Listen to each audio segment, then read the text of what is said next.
Good morning, everyone, and welcome to a new school year for Langston University. I am trying out some new technology. I kind of feel like Darth Vader this morning with some of this, but I'm going to go with it in the name of COVID and technology experience. So you'll see some movement here. I think you could see my chair at some point. I'll try to stay still, but wanted to try something new.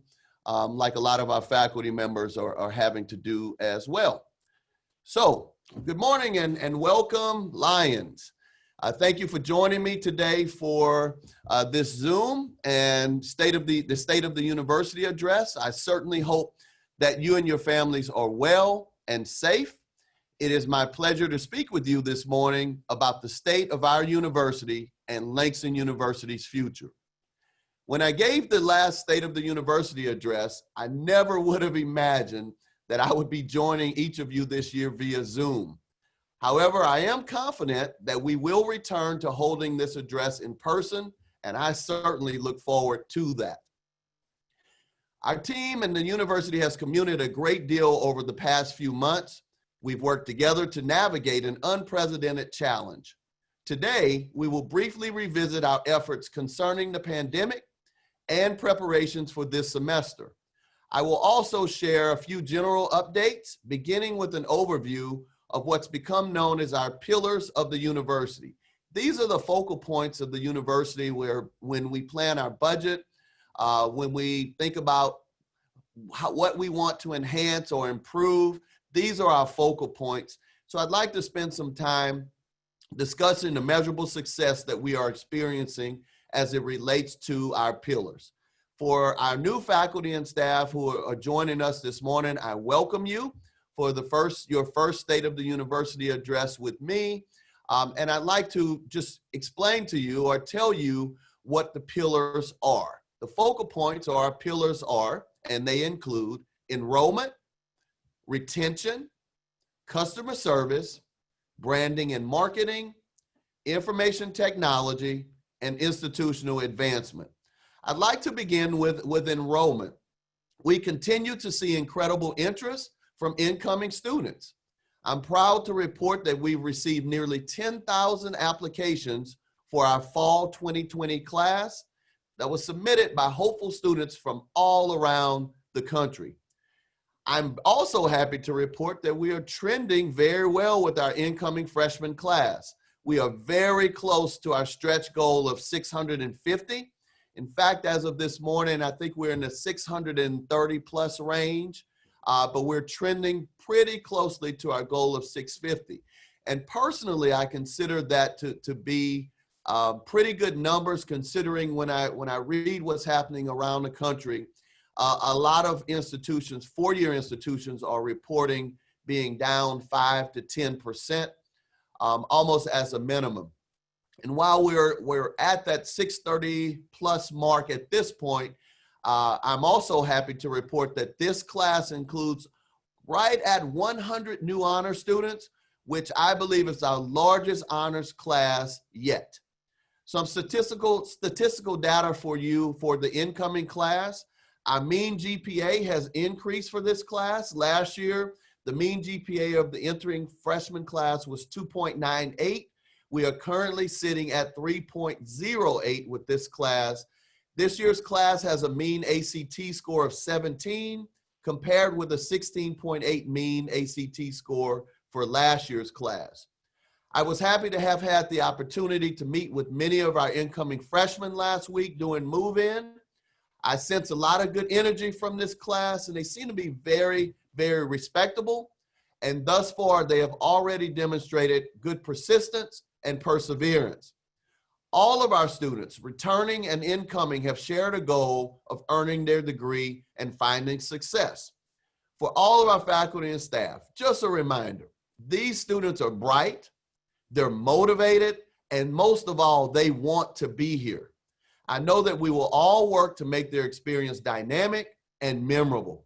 I would like to thank our teams within enrollment management, academic affairs, and student affairs for their collaborative work in focusing on retention. Retention is everyone's responsibility. And I'd now like to start talking about the second component or second pillar is retention. I firmly believe that it is every employee's responsibility on all of our campuses to make a difference in the experiences of our students. Last year, our freshman fall to spring retention rate increased from 69% to 76% overall. And a lot of that has to do with the work and the effort that all of you have put into place to meet our students where they are and to make their experience dynamic. I'm equally proud of our academic leadership for the development of safe course delivery options for all of our members of our community. If you're not aware at this point, which I believe most of you are, the Division of Academic Affairs has introduced several new academic models. In particular, hybrid and flex options are now available to students.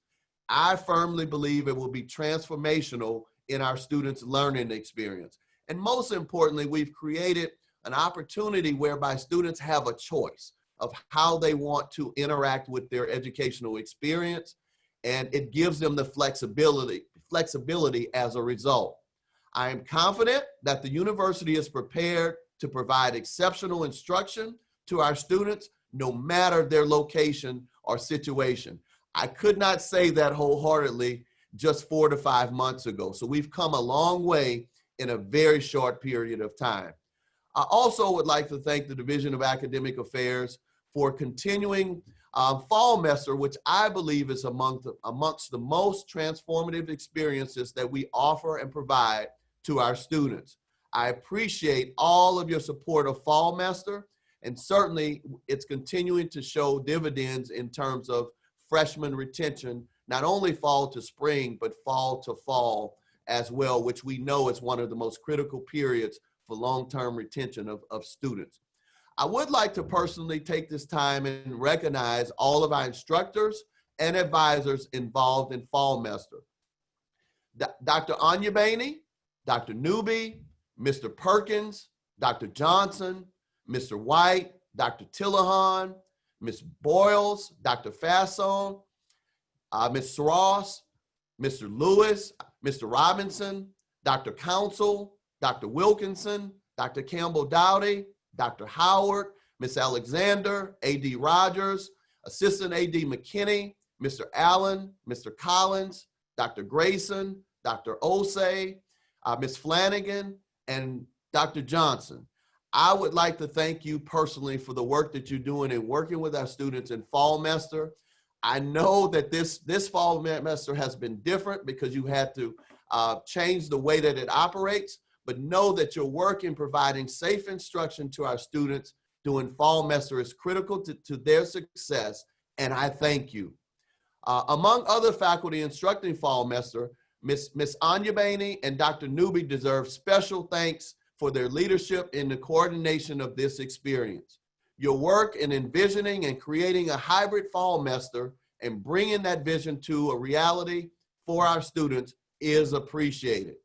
I also want to equally thank the Division of Academic Affairs yet again, Dr. Ruth Jackson and her team, and all of our deans for their work in preparation for fall semester. Your work has not gone unnoticed. I would be remiss if I did not recognize our Division of Student Affairs, specifically Dean Busby and Dean Sims, in their efforts to develop safe and engaging co-curricular experiences for our students throughout fall semester. As someone who worked in student affairs for well over 20 years, I can't imagine, well, I guess I can because now I've seen it firsthand, but I could not have imagined designing programmatic pieces for students whereby they had to be online or involve social distancing. So to do that without any formal training and to not have a playbook to go by has been a great experience, and I certainly appreciate the effort of our Division of Student Affairs. Returning student numbers seem to be steady based on the information available to us. We are just about out of rooms in scholars for our returning students, and we look forward to welcoming our returning students back to campus for move-in this week.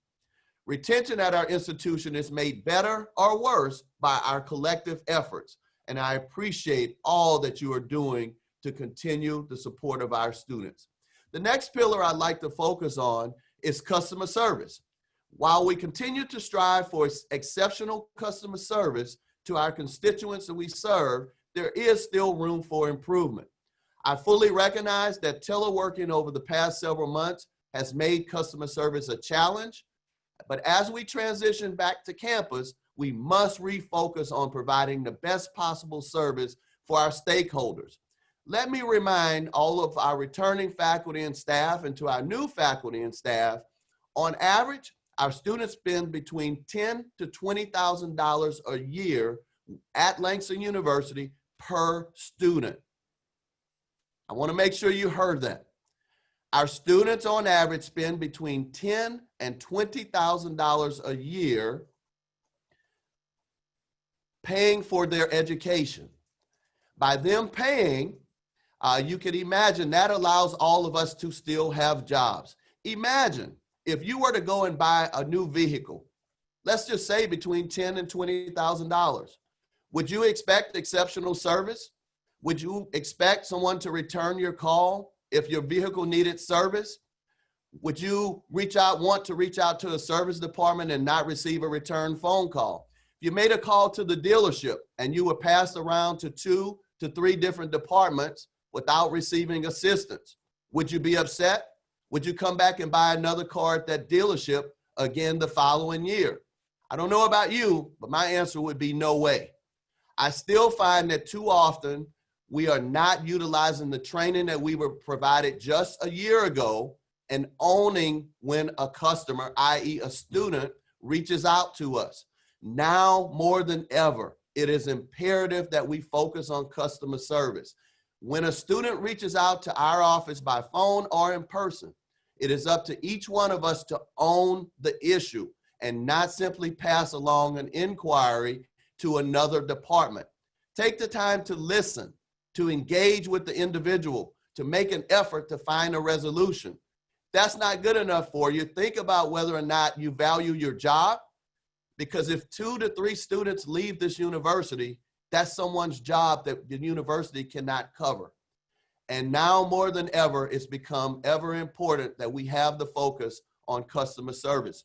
Just this morning, in Inside Higher Ed, I read an article that it is now estimated by the latest survey data that over 40% of American college students ages 18 to 22 will not return to their given campuses this semester. For minority students, that number is even higher. And so while we have reason to believe that our numbers are steady, without great and dynamic customer service, we too will lose students unnecessarily simply by not being responsive to students and to their parents as well. And so I want to have an unshakable focus on customer service. And too often I'm still hearing from too many students who feel sent all over the place because a particular one department or 2 departments or a given department is not owning the issue and presenting great and dynamic customer service. So let me move on and not harp on the issue, but branding and marketing is our next pillar. And as many of you know or are aware, the university is working on a comprehensive redesign of our website. The website has been delayed a little bit due to the pandemic and shifting priorities, but it is still ongoing. The goals of the redesign include enhanced user experience, opportunities, and a simplified navigation, and also updated imagery. Certainly, most of you have seen our front door, which is new front door to the website, which has been released, which we've gotten some significantly great feedback on, but it takes a lot more to completely redo the website. It's cumbersome, it's intricate, but we are making progress. And I certainly appreciate all the work that has been completed thus far to revise content and to make improvements. Aside from the website, our university has seen tremendous growth in our marketing presence, and I'm really proud of this one. Our Office of Public Relations has increased communications and publications. Listen at this. We've seen an increase to our editorial mentions with a reach of 1.1 billion views. Our social media exposure has increased by over 200% over the previous year. We've had the opportunity to showcase the incredible work of our students, faculty, and staff in many ways, and we will continue to do so through the Office of Public Relations. I ask that you continue sharing your good news and opportunities with the Office of Public Relations to ensure that our accomplishments are properly celebrated and communicated. The next is information technology. And over the past year, we've certainly made significant investments in IT to fortify our infrastructure and enhance the experience of our students, faculty, and staff. Last year, we initiated an upgrade to the network internet infrastructure and fiber backbone to the Langston campus. And I believe we can all agree, certainly my children will agree, that we saw immediate results. The project improved overall wired and wireless connectivity throughout campus, and we focus primarily on residential facilities to assist our students. And I'm a knock on wood or something here, but I no longer receive complaints on our university Wi-Fi, which had been one of our top complaints from faculty, staff, and students for years. The total comprehensive project will be completed in phases over a 10-year period so that we can stretch it out overall and within our budget. In addition to the fiber network upgrade, we're currently working to finalize plans to upgrade the entire phone system throughout all of our campuses. And I know that will make many of our faculty and staff pleased, because a lot of us have had phone issues, both hardware and software, for a long time. We are working to assess and upgrade all hardware and software as it relates to our phone system. We will be switching to a hosted voice system, or HVS, through AT&T, which is our current vendor, and which will also allow for the highest level of flexibility and convenience. The planned upgrade will include the ability of faculty and staff to utilize an app to make and take calls from their office line directly from their computer or mobile device. We're working to expedite this process and are currently finalizing the details. We anticipate that this project will begin this semester with an overall assessment. And recently, in response to the pandemic, the university made significant investment, financially I'll add, in new technology for our students, faculty, and staff. Our fall semester faculty have already experienced the classroom technology units, which we purchased over 50 of them to facilitate safe instruction via Zoom or Adobe Connect for our students. The feedback has been really, really positive, and these units are state-of-the-art technology, complete with interactive touchscreen monitors, powerful speakers, and dynamic cameras. And if you want to learn more about this technology, please speak with the faculty who are teaching fall semester, because they've already had this opportunity. We've made the decision to invest in these mobile CTUs for flexibility and ease of use.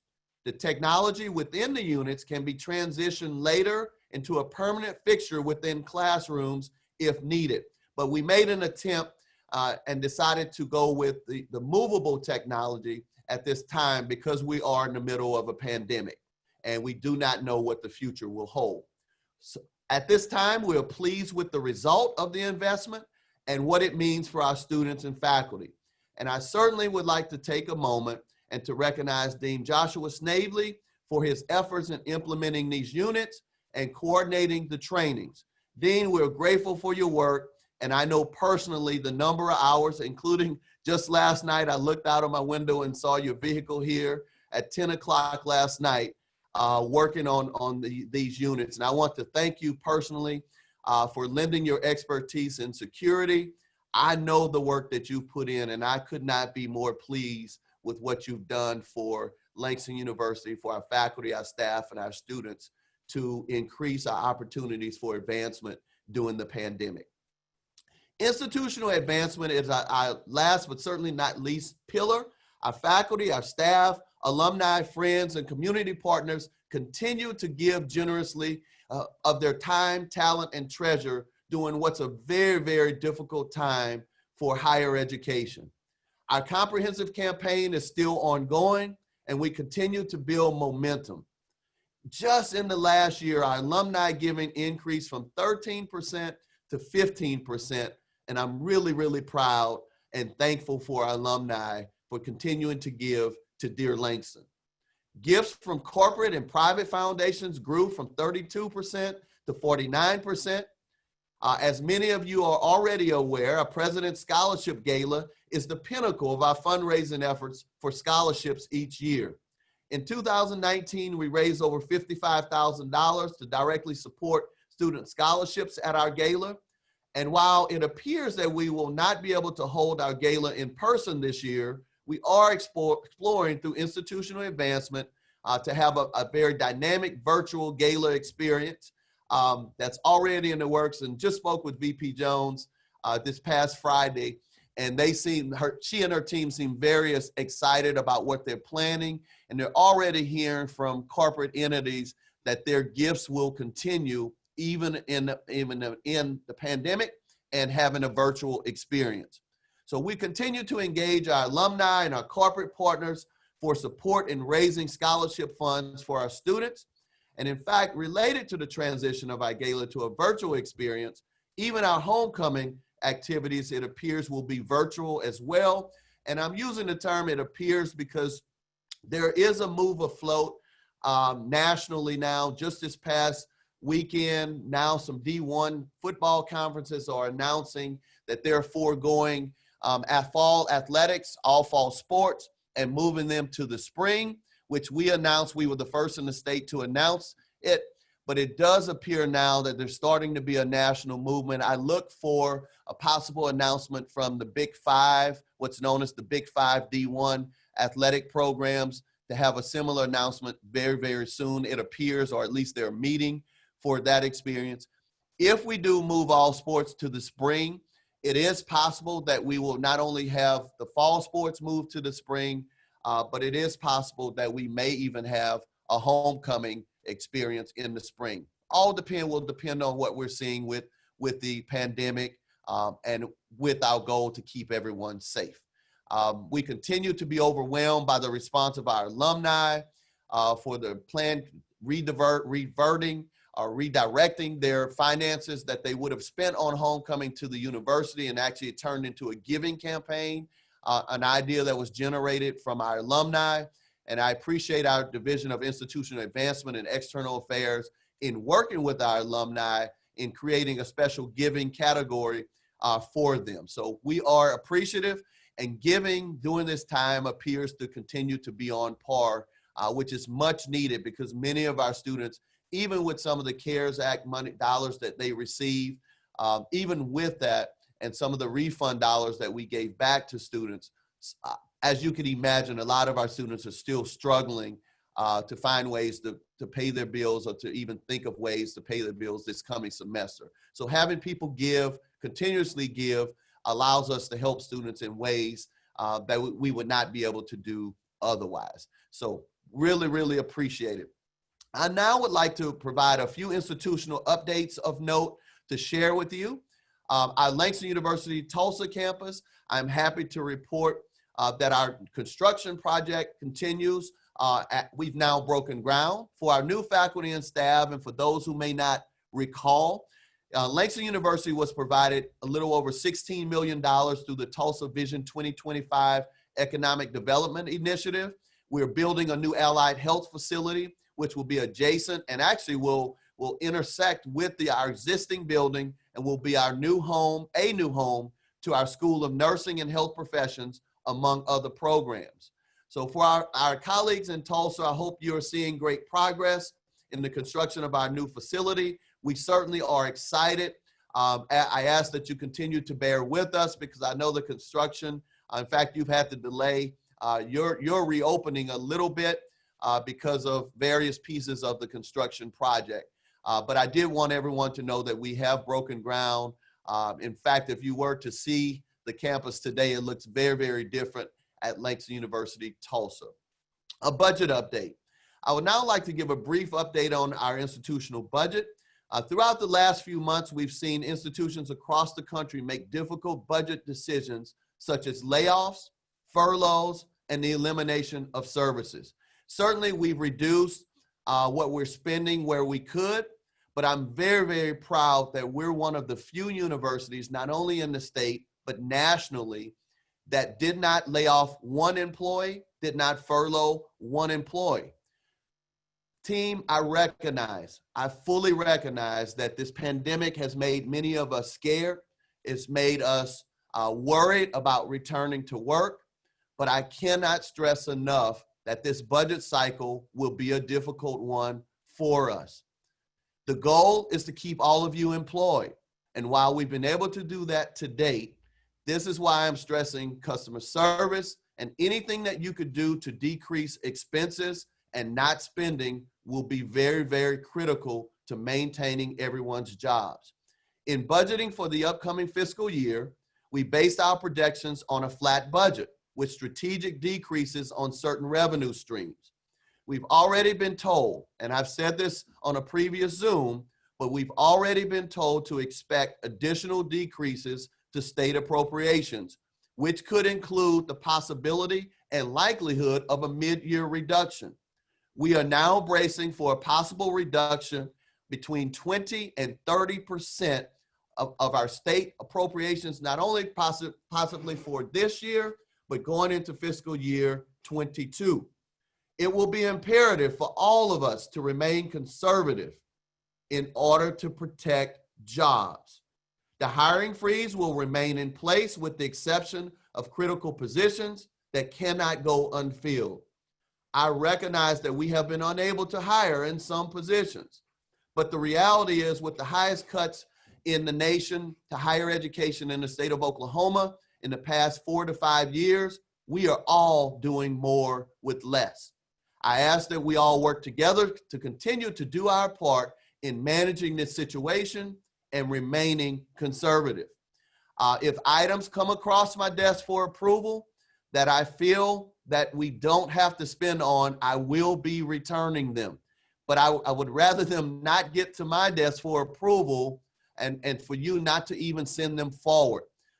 The rule of thumb is to be as conservative as you can.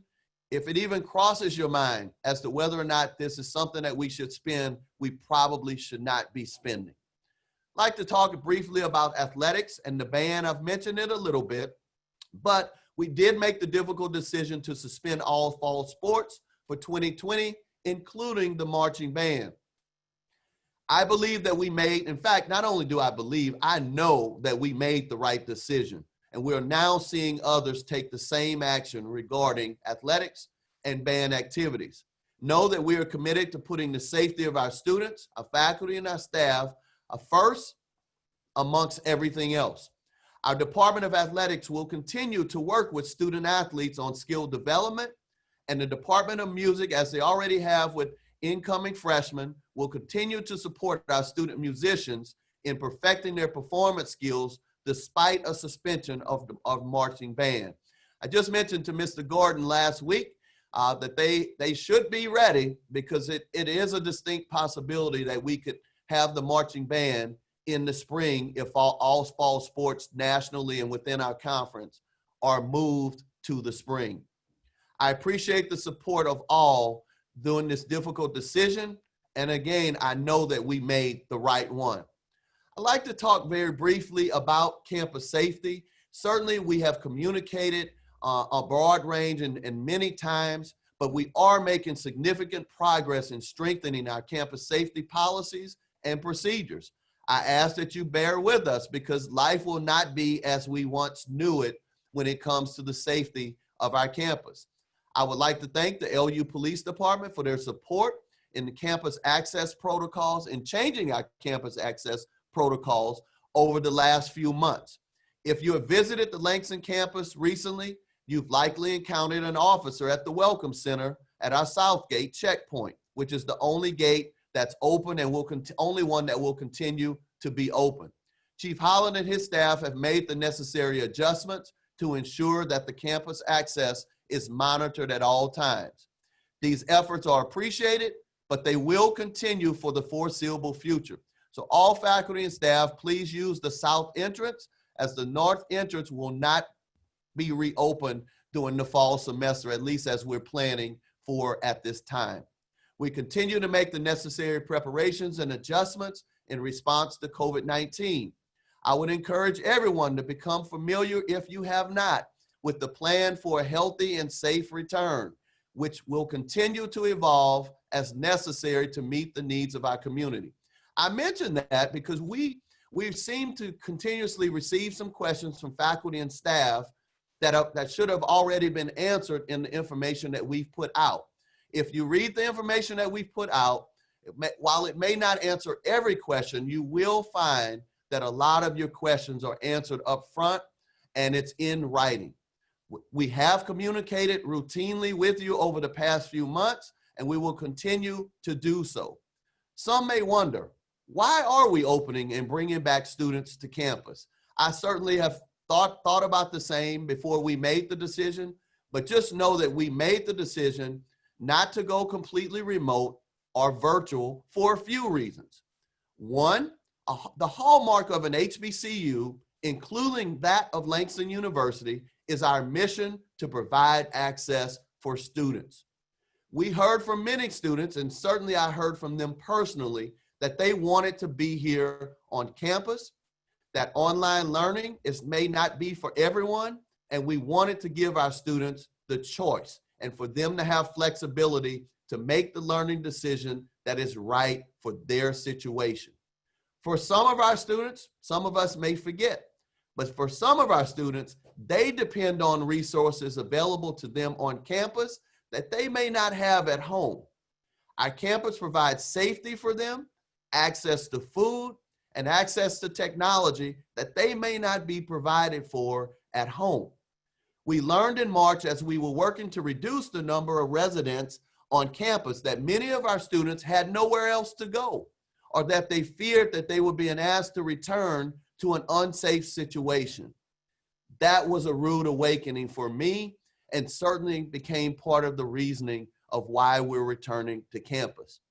Team, we have a responsibility to give our students the resources they need in order to be successful. I just ask that we continue to take the necessary precautions in order to deliver these resources safely. I'm very, very proud of the work of the Emergency Leadership Team, or ELT, and our entire community in responding to this crisis. Our Executive Policy Group of the ELT will be holding virtual town hall style meetings throughout the coming weeks with university groups. They begin today with our academic schools. The EPG will be scheduling similar town hall meetings for all administrative divisions and offices. This is our way of communicating with you, keeping you in the loop, but also affording an opportunity for you to ask questions and to be comfortable and have a full understanding of what the university plan is in terms of keeping you safe and keeping the university operational, but also offering dynamic service to you as team members. Please continue to monitor your Langston University email for information on those meetings. In closing, no State of the University address would be complete without acknowledging the strength of our Langston family.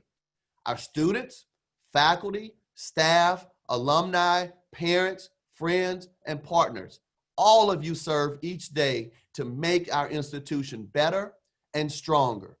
And each and every day, our campus partners of Sodexo, Follett Bookstore, and ImageNet work to balance the demands of our university community. I want to give special recognition to our Sodexo team, both facilities and dining. These folks have worked tirelessly to ensure a smooth opening and move in for our students. Your work is recognized, but above all, it's appreciated. I can honestly say that I'm more optimistic today about the future of Langston University than ever before. To all of our Langston University employees, your dedication to our students and to the mission and vision of Langston University does not go unnoticed. Your work is important and appreciated. As we start a new year, I'm convinced that the state of the university is stronger than ever. We work each day to build a stronger university. Though we've been tested through adversity, through a pandemic, we are capable of achieving more incredible success than we ever have before. Our commitment to elevate the achievements of our students has never been more prevalent. Our community has shown incredible resilience. We continue to face the challenges ahead together with perseverance and strength. I am proud of the work that we've done together, and I'm proud of the potential for our future. Thank you for all that you do to support Langston University, and let's have a great academic year, and go Lions.